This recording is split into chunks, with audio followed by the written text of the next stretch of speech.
શત્રુઘ્ન મહારાજની વંદના કરી છે. તુલસીદાસજી કહે છે કે જે સુરવીર છે, શત્રુઘ્ન મહારાજને સુરવીર કયા છે. તમે જુઓ, રામને સુરવીર નથી કયા, રામને રઘુવીર કયા છે, પણ સુરવીર નથી કયા. શત્રુઘ્ન મહારાજ માટે કહેવાયું છે કે સુરવીર છે. નહીતર તમે આખી રામાયણ ખોલો, શત્રુઘ્ન એ હાથમાં હથિયાર નથી ઉપાડ્યું તો એને સુરવીર કહેવામાં આવ્યા છે.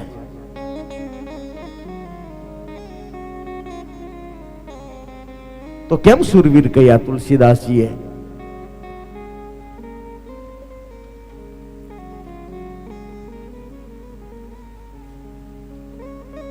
કારણ કે સાચો સુરવીર કોણ છે? દુશ્મનનો આમ આમ કચર ઘાણ વાળી દે એ સુરવીર નહીં. સાચો સુરવીર કોણ છે? કે જે અંદરનો શત્રુ હોય ને એને મારે. અંદરના શત્રુને મારવાની વાત છે. તો અંદરનો શત્રુ કોણ છે? આપણી અંદરનો શત્રુ જો હોય ને તો એ લોભ છે. લોભ, જે લોભ છે ને એ અંદરનો એ દુશ્મન છે.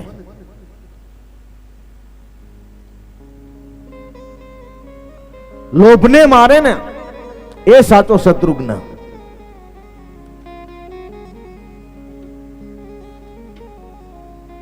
મંથરા ઉપર કોને પ્રહાર કર્યો છે? શત્રુઘ્ન મહારાજે પ્રહાર કર્યો છે ને મંથરા ઉપર. તો મંથરા કોણ છે? એ લોભ છે. અને લોભ જે છે ને એ અંદરનો દુશ્મન છે. બહારના દુશ્મનને મારવા સારા, બહારના દુશ્મનને કોઈ પણ મારી નાખે, પણ અંદરના દુશ્મનને મારવો બહુ કઠિન છે.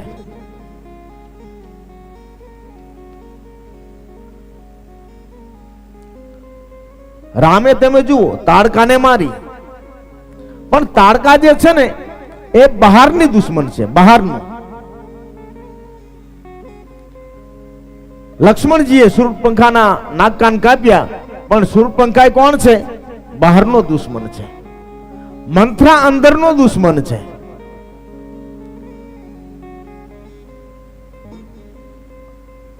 મંથરા એટલે લોભ, અને લોભને મારવો બહુ કઠિન છે.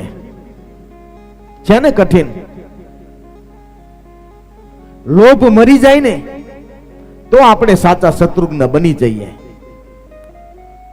પણ લોભ મરે કેમ? મરે લોભ?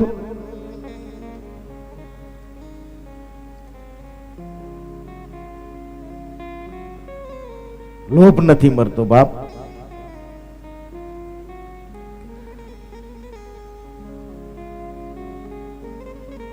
લોભિયો માણસ હોય ને તમે જોજો, લોભ કેને કહેવાય? એ તો ન દે પોતે, પણ બીજા દેતા હોય ને એને અટકાવે. રેવા દે ને, યાદ નહીં દેવાતું હોય.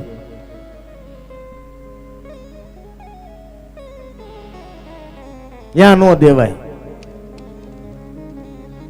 તો શું તને દેવાય કોડા?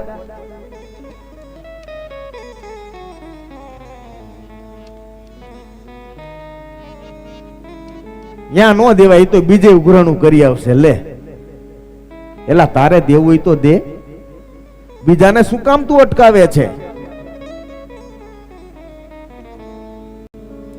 આપણે કહેવાય છે ને કે એક લોભિયો ઘરેથી હજી બહાર નીકળ્યો, હજી થોડીક વાર થઈ ને ત્યાં તો ઘરે પાછો આવ્યો ને પાછો પરસેવેથી રેપ જેપ થઈ ગયેલો. એની પત્નીએ પૂછ્યું એને કે કા આટલા બધા અકળાયેલા કેમ? આમ પરસેવો કેમ નીકળી ગયો? શું બીપી વધી ગયું? ઓલો કે ના. તો શું કઈ તકલીફ થઈ છે? ગરમી લાગી ગઈ? બોલે ના. તો શું તાવ આવ્યો તમને? કહે ના. તો વેપારમાં કઈ ખોટ આવી? ઓલો કે ના.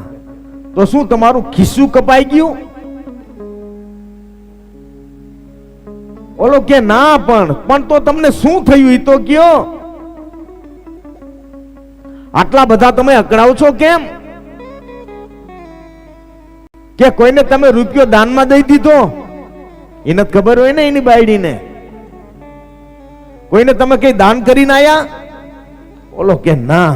તો એ કે હું બજારમાં જતો તો એક ભિખારીને એક ભાઈએ રૂપિયો આપ્યો ને આમ, તો ઈ મારાથી જોવાઈ ગયું. લ્યો, અરે તારી ભલી થાય.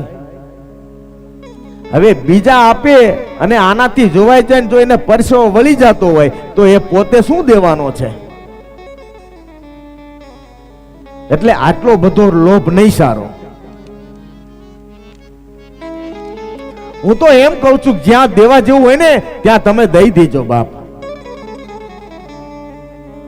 તમને એમ લાગે, હું એવું નથી કહેતો કે તમે અહીંયા આપી દો બધું. મારો એવો કોઈ આગ્રહ નથી. અને હું ક્યારેય તમને એમ કહીશ નહીં કે તમે અહીંયા આપી જ દો, તમે અહીંયા આપો જ, ક્યારેય નહીં કહું.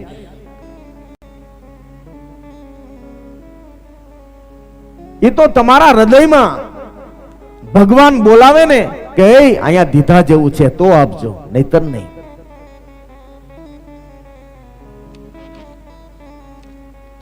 આ આપવા જેવું ઠેકાણું છે બાપ.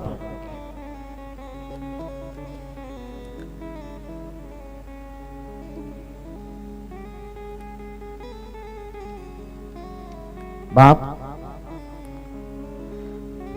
અને બને છે એવું ખરેખર જ્યાં કઈ પૈસાની ગણતરી નથી, જ્યાં કોઈ પૈસાનું માપ નથી, ત્યાં લોકો કરોડો અબજો રૂપિયા આપે છે.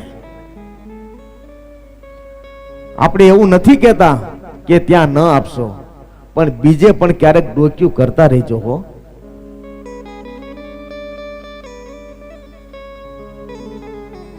અને હું ક્યારેય એવું નહીં કહું તમે અહીંયા જ આપો. હું તો એમ કહું છું કે બધે આપવું જોઈએ. ભલે આપણી શક્તિ પ્રમાણે બધે આપજો, અને આપવું જ જોઈએ બધે.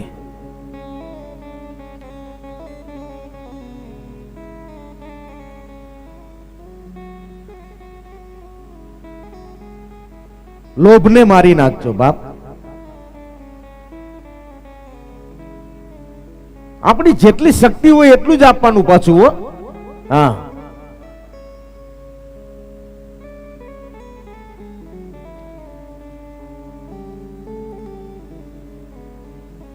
બસ લોભને મારવાની વાત છે. શત્રુઘ્ન મહારાજે લોભ ઉપર વિજય મેળવ્યો છે, એટલે એનું વંદના કરી છે.